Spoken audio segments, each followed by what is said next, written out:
morning, everyone, and what a lovely day to see you all in. I am truly relieved for the weather outside today. I was not expecting summer to hit as hard as it has, and I am pleasantly surprised to find that there is a lovely cool breeze today, but we are heading back for warmer weather. As Ben said before, today is the third Sunday of Advent, which means this morning we are talking about joy. And I would be lying to you if I said that I was excited to prep a message on that, but not for the reason that you think. Not because I begrudge joy as a concept, but because it is something that seems so hard to grasp a definition of. We have the word joy mixed through our lives. We rejoice, we share joy with one another, and often we put it down to just feeling extreme happiness. That's all well and good because parts of joy we do experience physically, but that's not all that it is. And so I went on a search through the Bible trying to figure out which area of joy I wanted to talk on. Did I want to talk about how we have joy in troubled times, or where joy comes from, or why it's specific to the Advent season? And instead of narrowing it down and creating for you a very pointed message, you now have a broad display of things. So I hope you enjoy the ride that we're about to go on together. Joy is so much deeper than just happiness. There are many, many things in life that make us feel happy. Our hobbies make us feel happy, otherwise we simply wouldn't be doing them. For me, I find happiness in creating things, whether that's painting or drawing or sewing. That is a happy place for me. But it's not an underpinning source of joy. And when I say that, I mean it causes the feelings of happiness. You know, you feel bubbly inside, you feel light, it helps you relax, it's something you look forward to. But in the times of my life where I find myself really, really down, when I find it hard to look around and see things in a happy light, that's not the thing that sits under it all and goes, oh, but it's okay because I have sewing. You're allowed to have that. That's all well and good. But that's not where it comes from for us as a Christian. And I don't mean just sewing. It could be sport. It could be barbecuing. It could be fishing. I know a lot of the Gaff people find a lot of joy in that. And that is a good thing. Joy has with it something more. Joy comes from deeper within. We've got the physical emotions that come alongside it. You've got the feelings of butterflies in your stomach. Some people laugh in joy. I know a lot of people that get really giggly when they get really happy. I also know some people that when they experience that extreme of a physical emotion, they start really giggly and then they start sobbing because their brain just can't figure out what's going on. And I assume most of you have seen tears of joy. It's kind of a fun one. But just a physical outpouring of something doesn't carry with it any intention. Joy reaches deeper than our emotion, than the chemicals going in our brain, and it hits us to our core and our soul.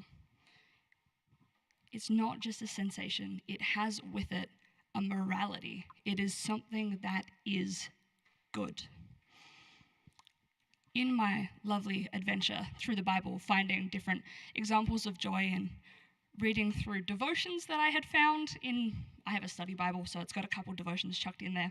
I came upon this example and I read it and I didn't understand it, and so I read it again and then I had a bit of a chuckle. So I'm going to explain it to you and hopefully you go through the same thing. The example was this. You go camping in the woods. Feel lost already? Because I sure did. You go camping in the woods and you're in your tent at night, it's a nice full moon, and you hear a noise outside and you kind of look over to the wall of the tent and you can see a big bear silhouette standing there. And without you intending to, you know logically what you should do. You're like, okay, there is a bear there. I am protected by a piece of cloth. I should probably get to somewhere safe. That's the logical pathway, right? We all know that that's what you should think. It's not where we automatically go when danger appears. It's like, oh no, I don't think I can breathe properly anymore, and I think I've lost control of my muscles, and oh dear, I have to fight a bear now. Don't fight the bear.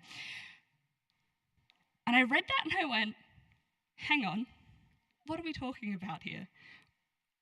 I've been reading about joy, and here appears a bear in a woods in a tent. How does this relate at all? The point there is that there are some things in our life that we can't help but feel, and God knows that. There are things that we feel that aren't logical, things that we feel that we can't explain. In this instance, it's the physical response of fear for the bear. In many other areas of our life, it's the happiness that precedes a deep-rooted joy. In the Bible, many times is joy referred to. There is the joy of nature, being able to see God's good creation around. Think to the start of Genesis, where God is creating everything and it is good. If you start looking at the words around that, some of the words for good in the Old Testament, very similar for quite a few for joy in the New. I know a lot of people in this room that actually find a lot of joy in nature wandering around, and that is where they experience and see God. We find joy in children, in their simple playing and the way that they look at wonder at the world around them. They surprise us when we feel that we could be the lowest. We see joy at weddings. You go to a wedding and you see everything that's happening, and even if you're not involved, you feel it somewhere deeper than you can expect to see it. Also, in the Bible, in Psalms, joy is defined as a good glass of wine, and I kid you not, it is in there, and also the smell of a fragrant perfume. The point there is that joy comes from one source, but lots of different things cause us to feel it. Every good and perfect gift is from above. It is from God, and He gives them to us to feel joy. Joy is a fantastic thing. But biblical joy is deeper than just perfume, just playing, just walking around in nature. Our source of joy comes from God. And this is a joy that is not fully understandable. If you have ever been at a low point in your life, but you know that there is something to keep you going, there's a hope at the end of the tunnel, there's a light. Or if chaos is happening around you and you feel a deep peace that you can't quite understand, it is easy then to look to God and realize where that comes from. Biblical joy is an attitude adopted by God's people, not because of a happy circumstance, but because of hope in God's love and promise. We're going to look back to Exodus, when the Israelites are released from Egypt. And they're in the wilderness, and granted, many, many things happen in the wilderness. But one of the things that happens is that they are shouting for joy. They are shouting for joy in the middle of a desert. If you just were randomly plopped into that situation, like you were grabbed out of your chair and teleported in, and you just saw a bunch of people shouting in the desert, I think you wouldn't truly understand what is going on. Their circumstance was bad, and they were in the desert, and you know that after that they got very, very grumbly for a while. But this joy here of seeing God come through for them, their hope being confirmed, was deeper than logic, deeper than what's going to happen next. It ties in to Advent, to Christmas, in so many fantastic ways. The pillars of Advent, or the candles of Advent, our hope, peace, joy, love, I don't know if I got those in the right order, they all tie in to a common thing. I was trying to figure out how to talk about joy in the light of peace and joy in the light of hope, and then realized that none of them are without the other. You don't really have joy without peace, without feeling secure. You don't have the joy that we have without love. You certainly don't have it without hope. The joy that we feel as Christians is a hope confirmed. We did an exercise at the Young Adults Bible Study a few weeks ago where I did not have time to prep an entire devotion, and so instead went searching for the prophecies in the Old Testament.